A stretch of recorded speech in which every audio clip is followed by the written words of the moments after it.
हमारे घर पर पड़ जाए या हम संत का दर्शन कर लें तो वो सारे मनोरथ हमारे पूरे हो जाते, बिन मांगे मोती मिले, मांगे मिले न भी।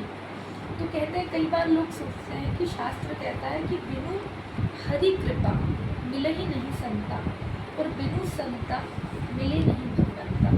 संत का जो दर्शन होता है वो हमें अपने पुण्यों के बल से हो रहा है, जो हम दान कर रहे हैं, जो हम भगवान का भजन कर रहे हैं, जो सेवा कर रहे हैं, जो सत्कर्म कर रहे हैं, क्या उसके बल पर हमें संत का दर्शन हो रहा है या मुझे भगवान की कृपा से संत का दर्शन हो रहा है, ये मुझे कैसे पता चलेगा।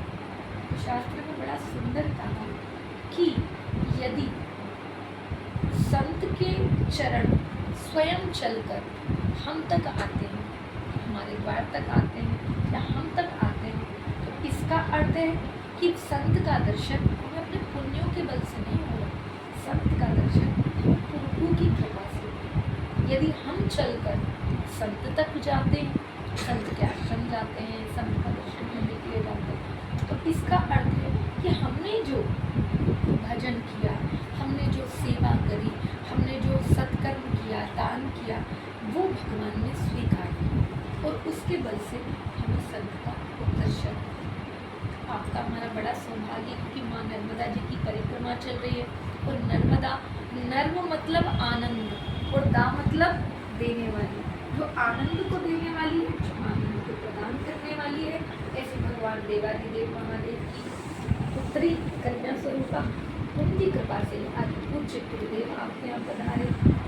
आपके साथ मेरा बड़ा सौभाग्य है कि जैसे आप है वैसी मैं, मुझमें कोई ऐसी योग्यता नहीं है, कोई ऐसी पात्रता नहीं है, लेकिन शास्त्र कहते हैं कि मूकम करोति वाचालम पंगुम लंघयते गिरिम यत कृपा तमहा वंदे परमानंद माधवम। यदि गुरुदेव की कृपा हो जाए, यदि भगवान की कृपा हो जाए तो गूंगा भी बोलने लगता, लंगड़ा भी पर्वत पार कर जाता।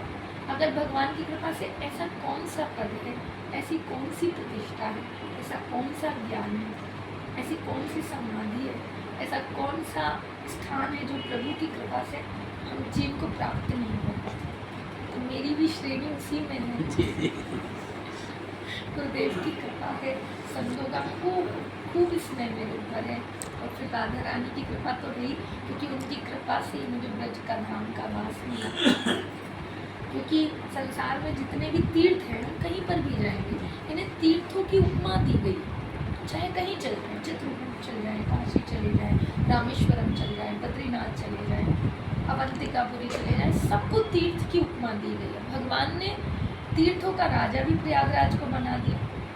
तो कहते हैं कि एक बार हुआ कि प्रयागराज के पास बहुत सारे जो तीर्थ आते थे टैक्स देने के लिए, साल में आते हैं हाथ जोड़ने के लिए, प्रणाम करने के लिए, क्योंकि राजा के पास नहीं जाएंगे तो काम नहीं बनेगा। तो सब गए लेकिन वृंदावन नहीं गया, ब्रजभूमि नहीं गया। तो प्रयागराज को बड़ा क्रोध आया और क्रोध में आकर भगवान से कंप्लेंट करने चले कि ये वृंदावन, ये ब्रजभूमि अपने आप को क्या समझती है, ये वृंदावन अपने आप को समझता क्या है, इतना अहंकार। आपने मुझे तीर्थों का राजा बनाया, सारे तीर्थ मेरे पास आते हैं, मुझे दंडवत करते हैं, मुझे प्रणाम करते हैं, मुझे कर देते हैं, लेकिन ये वृंदावन कभी नहीं आता। तो भगवान ने उसको समझाया, देखो प्रयागराज, हमने तुम्हें समस्त तीर्थों का राजा बनाया है, अपने घर का राजा नहीं बनाया। इसलिए वृंदावन ठाकुर जी का घर है। समस्त तीर्थों की यात्रा पुण्यों के बल से की जा सकती है, समस्त तीर्थों में विवास पुण्यों के बल से किया जा सकता है, जो हम सेवा दान सत्कर्म करते हैं। लेकिन ब्रजभूमि का वास केवल श्री राधा रानी की कृपा से ही किया जा सकता है।